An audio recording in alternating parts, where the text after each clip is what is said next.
Wonder Woman 2017. This is, of course, the movie with Chris Pine and Gal Gadot as Wonder Woman.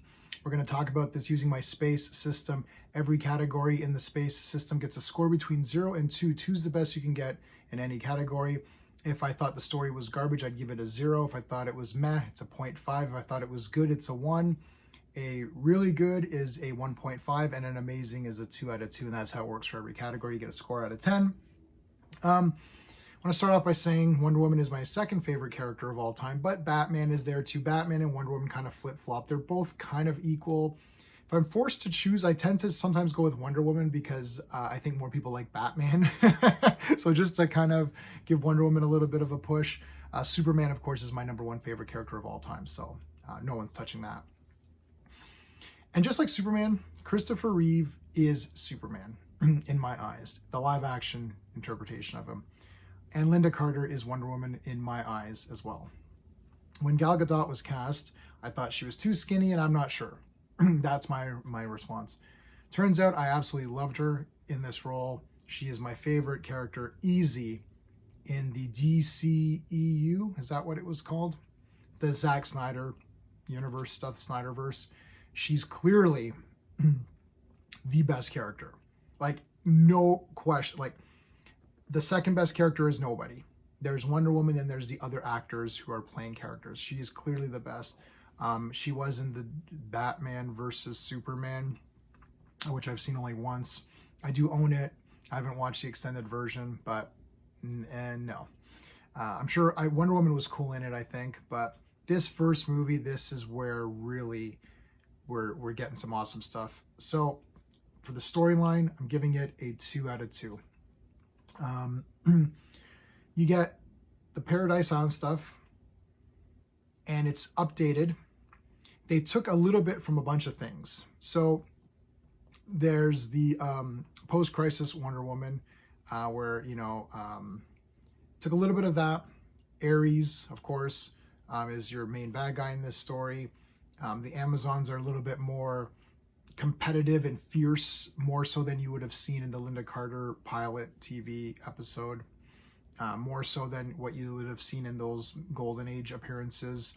Though Wonder Woman Volume 1 did start to portray the Amazons a little bit better.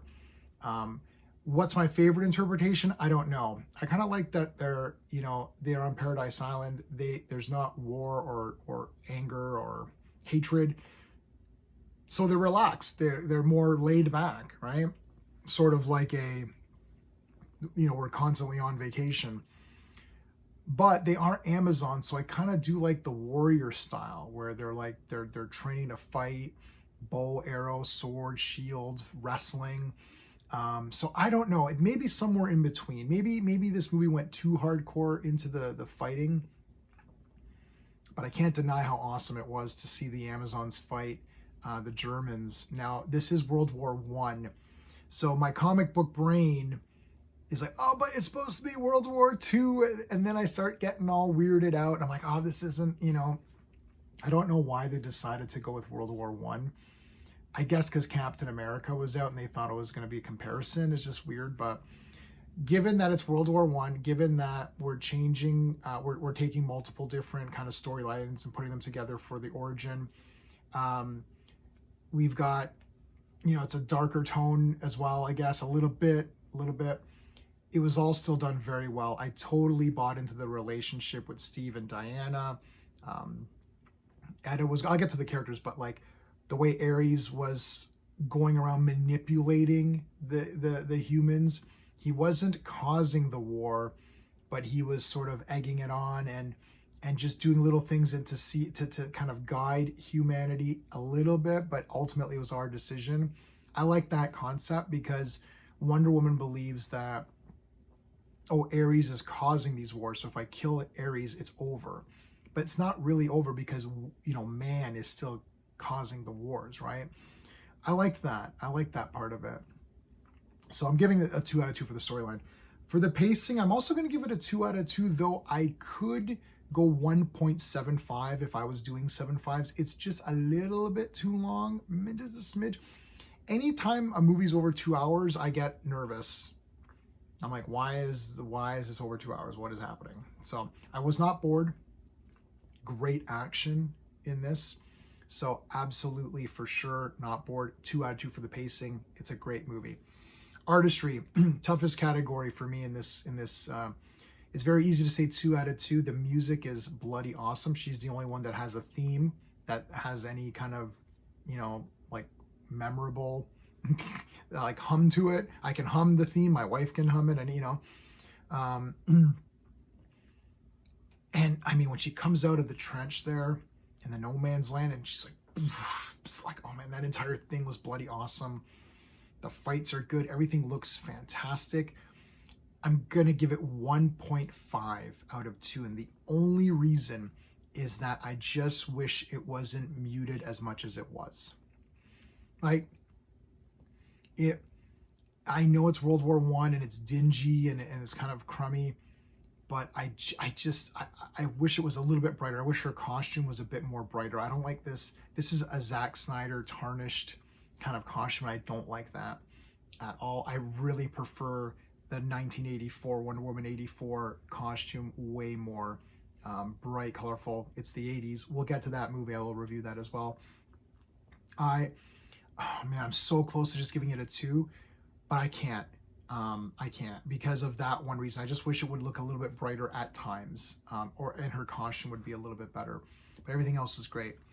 Characters, big time, 2 out of 2, big time. Edda's awesome. I liked Ares. He looked a little bit weird as the older guy in the armor, but whatever. All of the side characters were fantastic. They all had personalities and they all had character traits and stuff, so you could tell who they were. They weren't just side characters just to be there. But the big two, Wonder Woman and Steve Trevor. Chris Pine is awesome. This is his best role for me, easy. He was strong, capable, determined, but still believably lesser than Wonder Woman. It's very difficult, and this happens with female heroes, because male heroes rescue the females. Like, that's kind of how it goes. And Wonder Woman rescues Steve Trevor. You watch a Linda Carter show, which I've been reviewing. That happens every episode. It's difficult to make the guy badass and cool if he's constantly being rescued. But they managed to do it here because Steve is awesome. He's a good character. He's a good man. He wants to do the right thing. And he's played straight. It's just like, I'm a straight good guy. Like, that's it.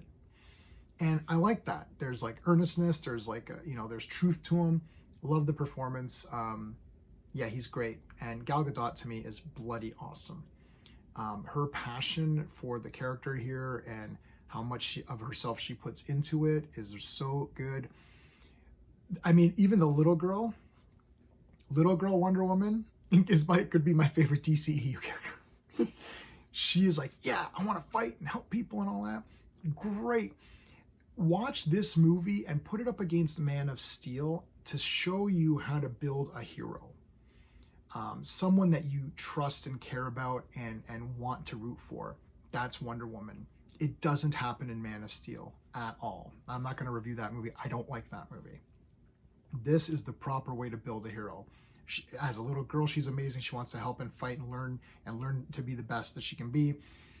As a grown-up, she constantly wants to help people at every turn. There's a little baby here. Oh, let me help them. No, and he's like, Diana, we have to get to the war. We have to, every second, her belief is, I want to help. This is the damn best. She is clearly the best ever in this. I mean, Christopher Reeve is perfection. You're never going to beat that. I'm sorry. That's just like not happening. So that's out of the discussion. But in terms of superheroes, I think she's awesome in this movie. My enjoyment factor is a big time 2 out of 2. I'm giving this a 9.5 out of 10, but let me put an asterisk on that. It's a 10. I love this movie. I don't know what else to say. It's just that it's so good to me. Blown away in the theater. I was happy that Wonder Woman got like an A-class treatment in this movie, and I just love it. It's a 10 out of 10. Officially on the space system, I do have to be honest with you guys with the gripes that I have. So, I mean, I'd give it a 9.9 out of 10, let's say. But 9.5 for those reasons I gave. But honestly, it's a 10 out of 10. I love it. Please like the video, subscribe to the channel, and let me know what your thoughts are. That's it. Until next time.